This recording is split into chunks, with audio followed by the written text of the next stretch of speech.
Hi friends, இன்னைக்கான lunch menu என்னன்னு பார்த்தலாம். இன்னைக்கு வந்து பீட்ரூட் புலாவ் பண்ணியிருக்கேங்க.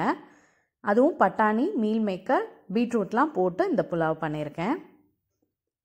நெக்ஸ்ட் வந்து ஒயிட் ரைஸ் நார்மலாகவே நம்மளுக்கு வீட்டில் வைப்போம் இல்லையா, அதனால் அதையும் கொஞ்சம் பண்ணி வச்சுருக்கேன். ஒயிட் ரைஸ் குழந்தைகளுக்காக தான் மெயினாக இந்த புலாவ் பண்ணது. அப்புறம் பெரியவங்களுக்காக ஒயிட் ரைஸ் பண்ணி வச்சாச்சு. அடுத்து இன்றைக்கி வந்து பண்ண கீரை வாங்கிட்டு வந்திருந்தாங்க. ஸோ அதை வந்து கடையல் பண்ணியிருக்கேன்.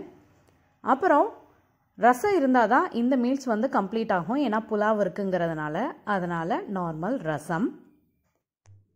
இன்றைக்கி பொரியல் எதுவுமே பண்ணலைங்க. அதுக்கு பதிலாக எக் ஃபுல் பாயில் தான் பண்ணியிருக்கேன்.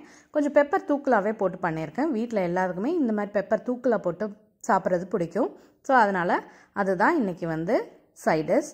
அதுக்கப்புறம் கடைசியாக டெசர்ட்டுக்கு வந்து தேங்காய் உருண்டை. நான் ஆல்ரெடி ஒரு வீடியோவில் சொல்லியிருப்பேன். எங்கள் வீட்டில் எல்லாருமே இந்த தேங்காய் உருண்டை விரும்பி சாப்பிட்றதுனால அதுதான் இன்றைக்கி டெசர்ட். ஸோ இன்றைக்கான சிம்பிளான லஞ்ச் மெனு இது தாங்க.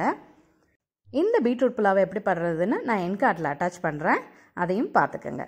இப்போ வாங்க சாப்பிட்லாம்.